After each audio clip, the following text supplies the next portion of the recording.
Hi friends, let me show you this magnetic wireless portable charger. It is a power bank that you can use even with more than one device at the same time. Let me show you.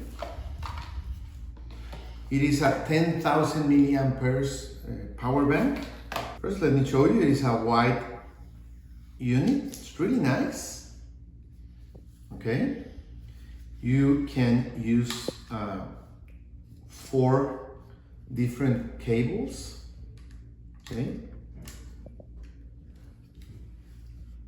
This kind, USB-C, lighting, and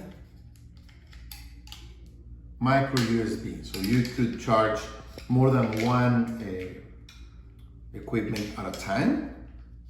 When you turn it on, it gives you the battery reading, the available battery, and you have these 3 ports. This is a USB-A, a lighting port, and a USB-C.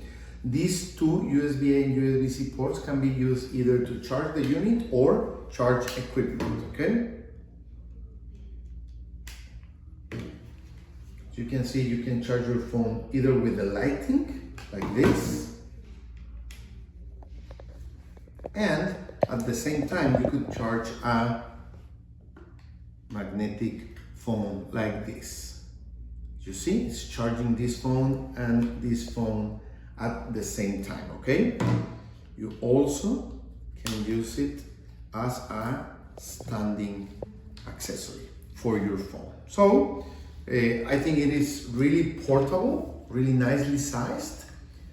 You get the charging cable for the USB-C port. You get this magnetic accessory if your phone has no magnetic function. You can install this one and use the power bank as a, well, just as a stand for your phone. You won't charge it with this port, but you can use the cables. Okay, so, well, it's a nice unit, 22.5 watts. You have different cable options to charge your accessories, and this cover will serve also as a standing accessory for your phone while it is charging. Okay, so if you need a new power bank, this is a great option for all kinds of electronic accessories. Thank you.